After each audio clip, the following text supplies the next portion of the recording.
Hi everyone, and welcome back to this video. You can tell from the title and the thumbnail, we are talking about what I wish I knew going into crochet, and then also some common FAQs, common crochet FAQs.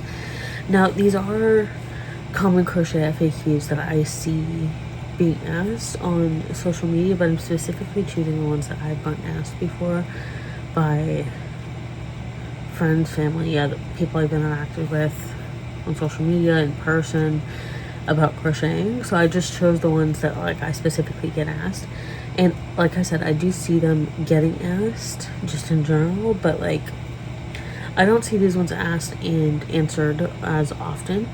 So that is what this is about. And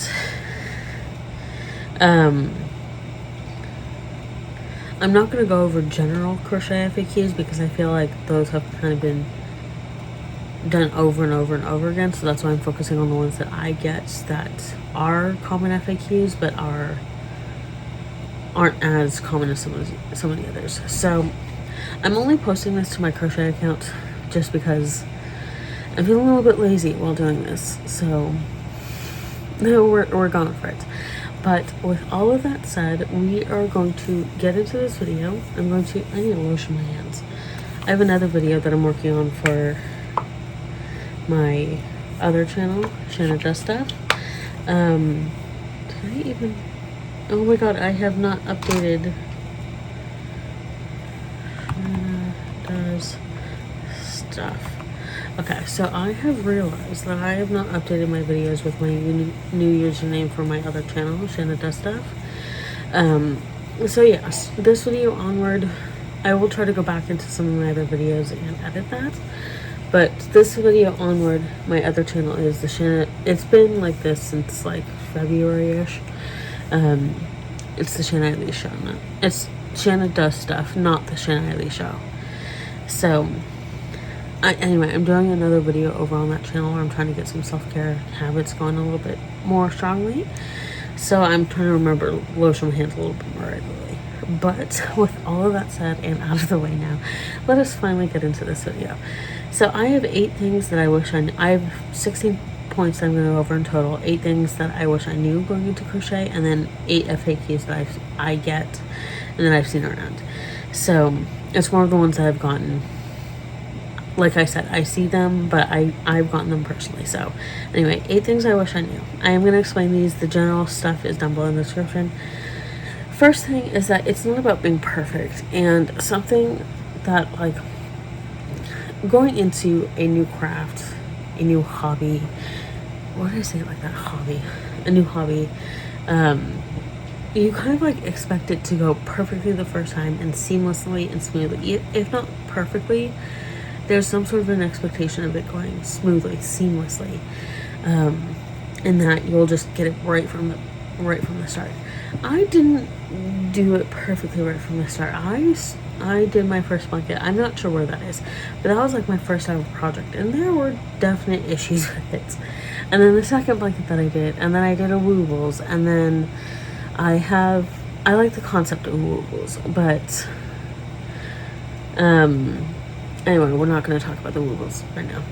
But it's none of my things were perfect, and even up until this day, there are things that I still see mistakes in. I'm working on my temperature blanket right now, and there are a couple of little mistakes that I've noticed that in the long run aren't going to be that noticeable, but it's I know they're there.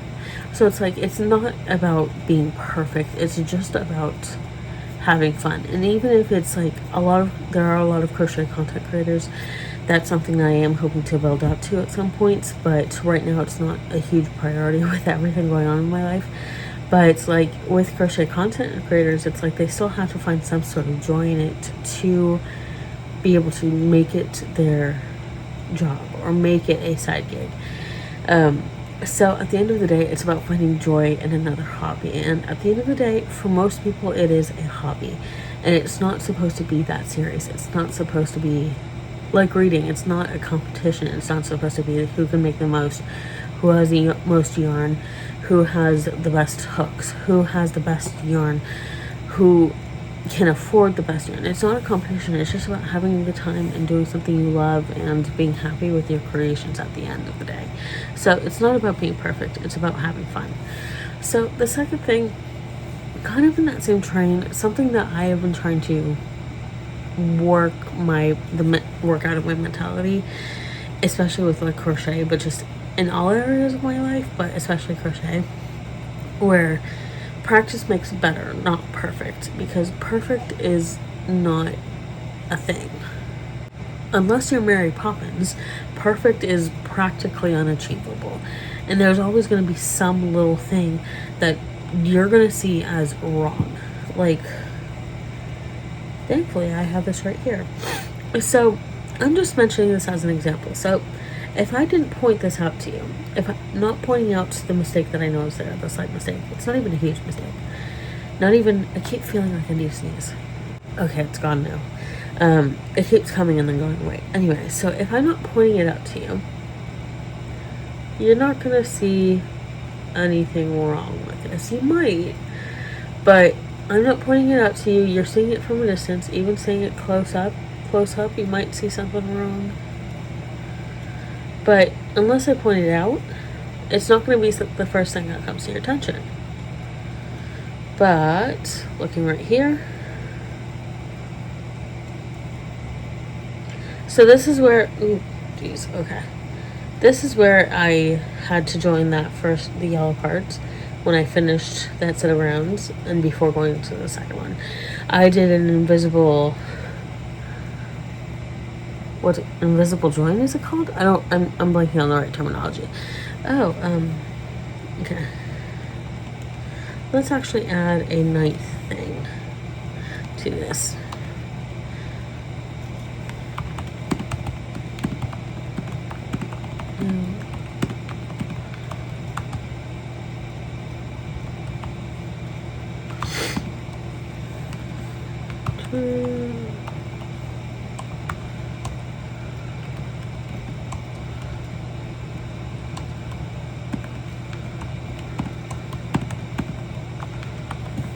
Okay. Actually, I'm gonna add 2 more things. You're just coming along with me because we're having a good time, so.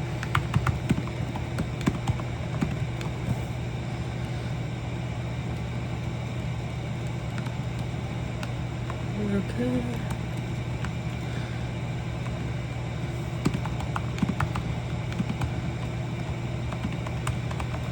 Okay, there we go. I can't spell.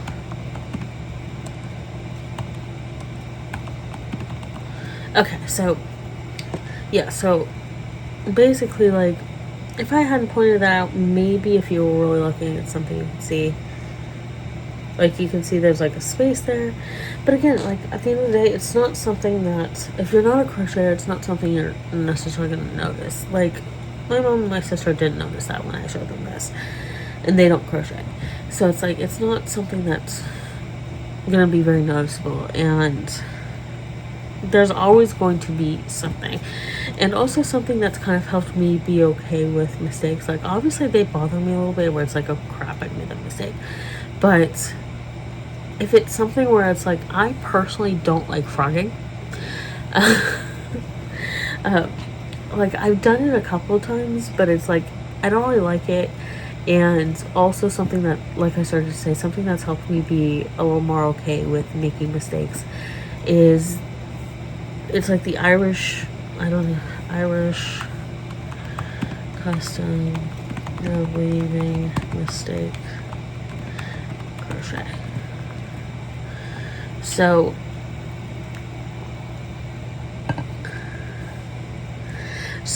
there's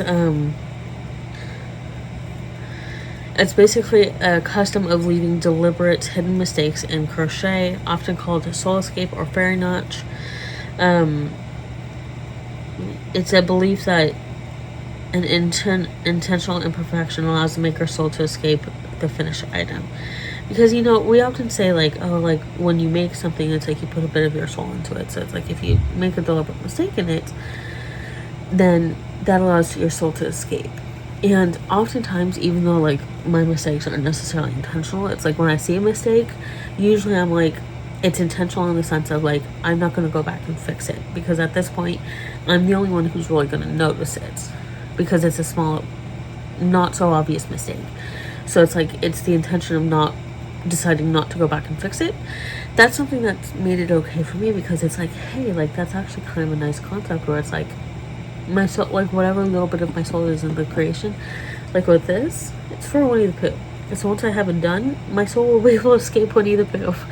And it's like, it's kind of silly, but it's also kind of cute.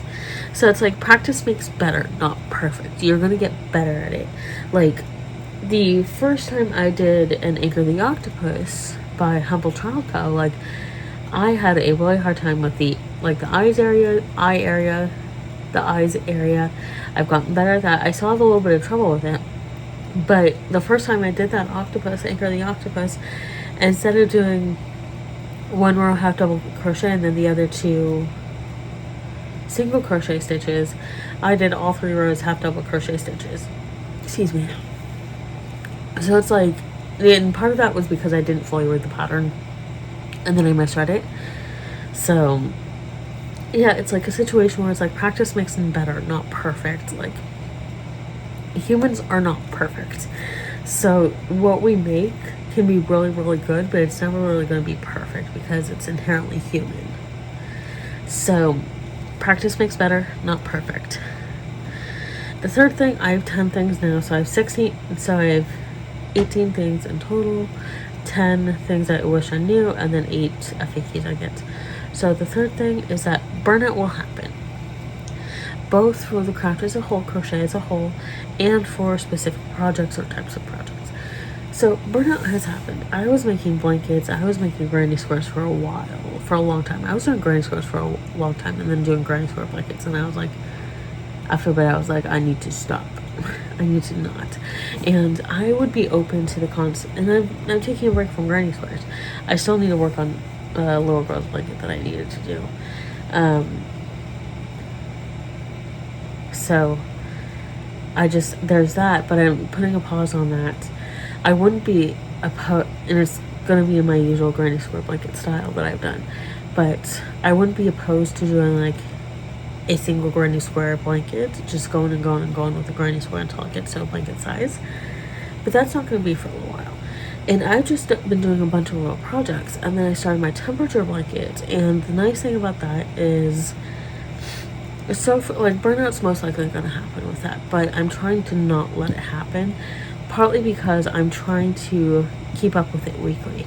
So whenever I have so basically I get all the temperatures for the week, and then I get the average, and then once I have that average, I immediately start on that week's 2 rows.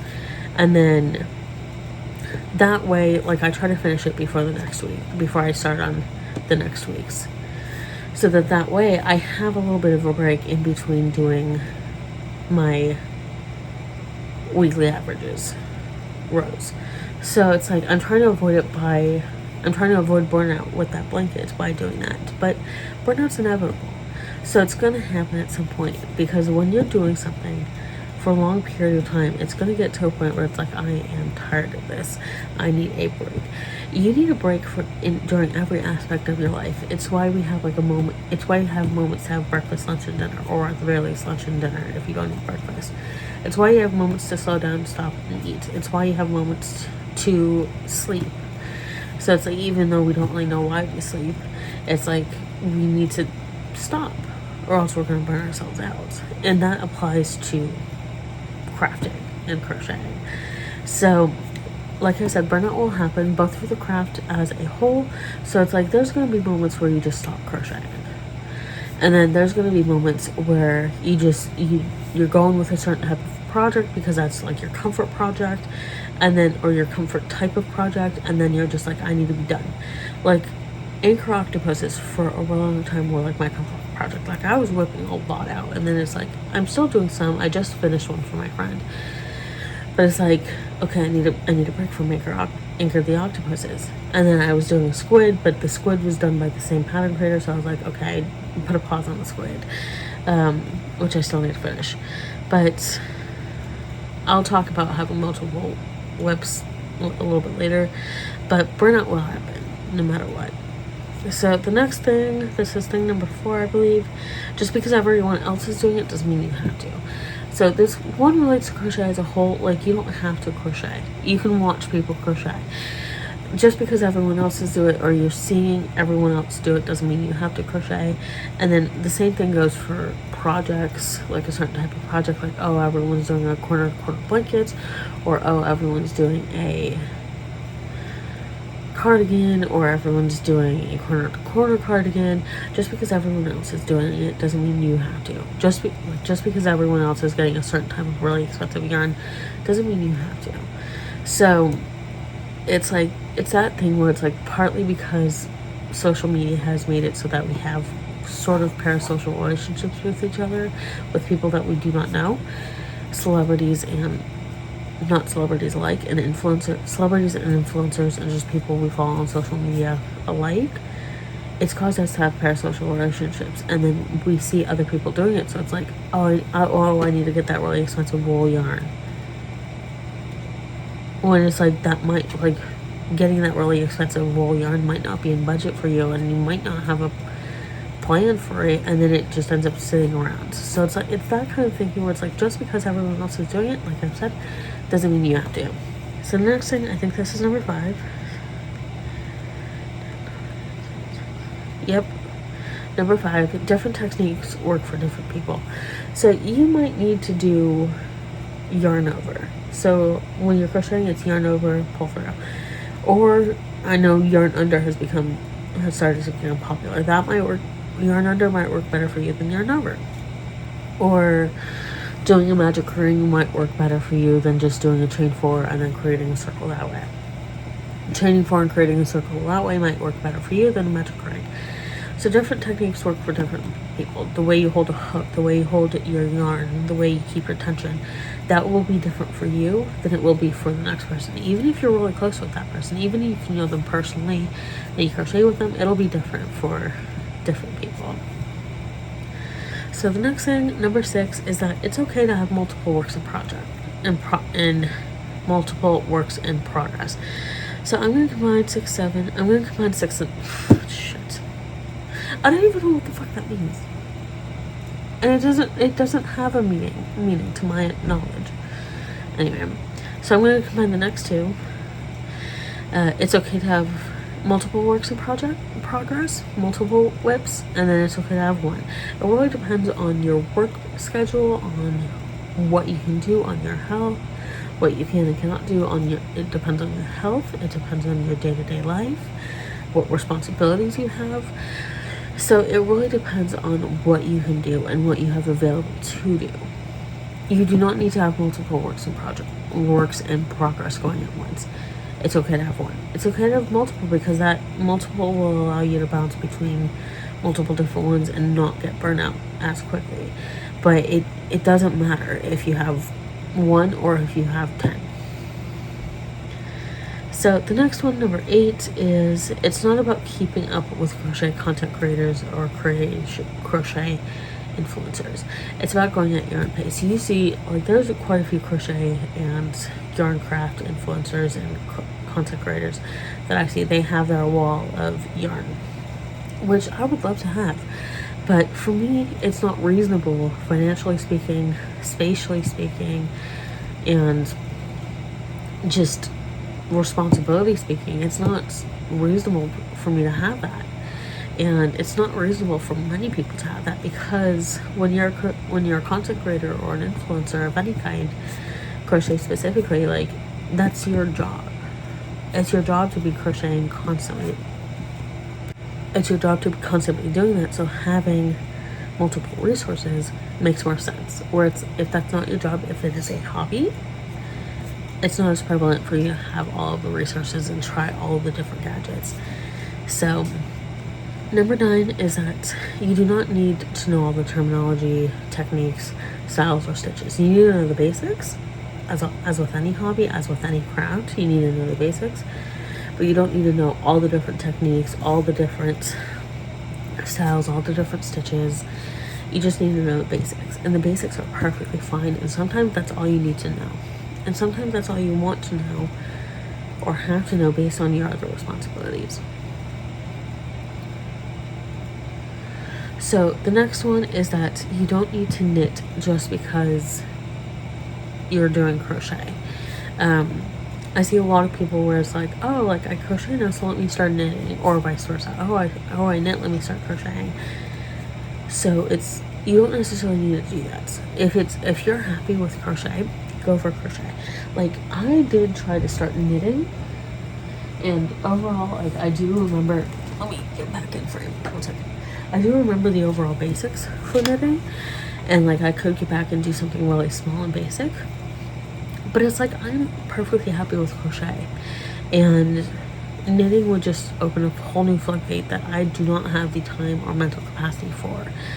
And maybe that's the same case for you, where it's like you do not have the same time, capacity, wherewithal to add another yarn craft into your repertoire. And if it's an itch you've been wanting to scratch, because I've been wanting to knit for a while, and since I started crocheting. So it wasn't just because, oh, I'm crocheting now, so let me try knitting. It was like, oh, I want to try crochet and knitting.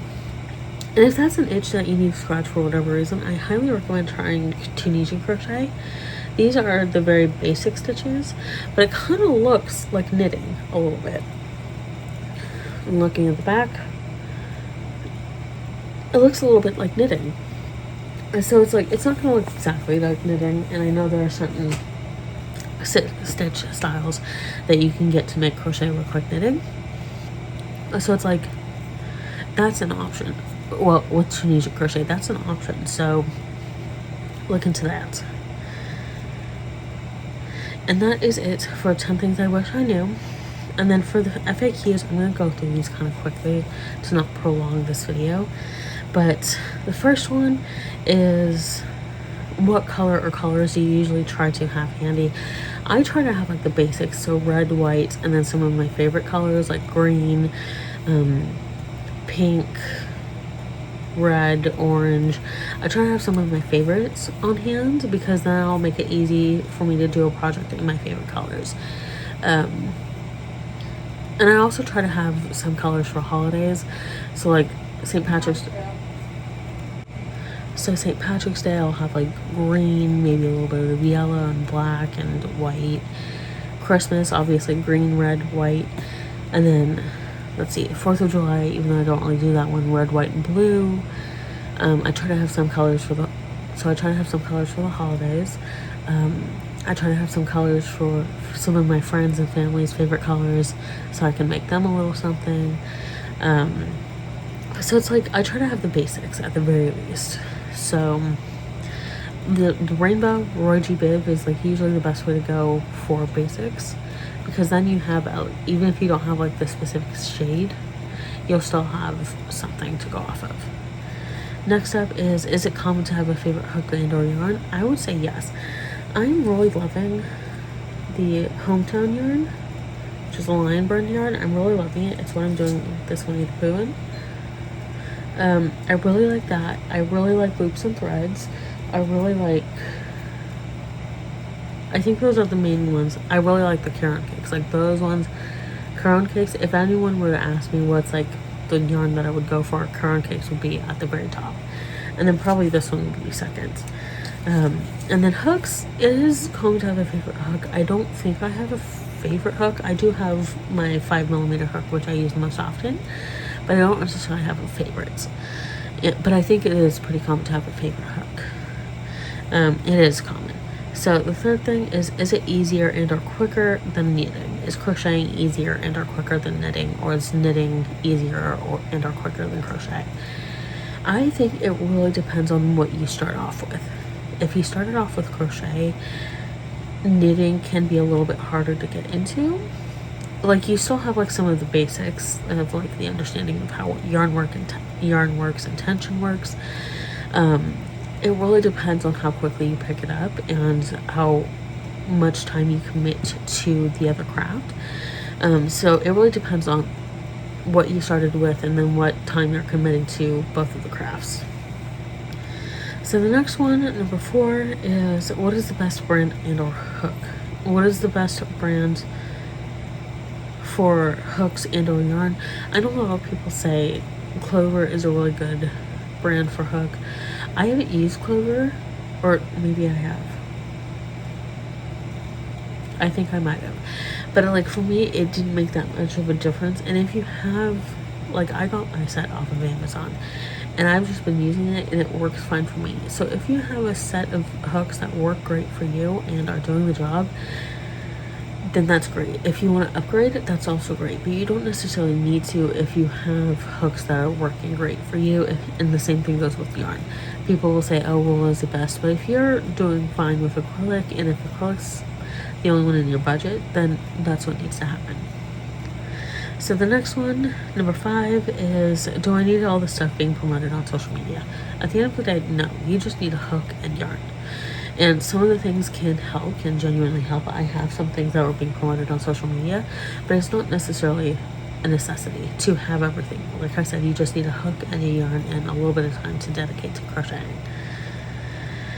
Number 6 is, do I need to be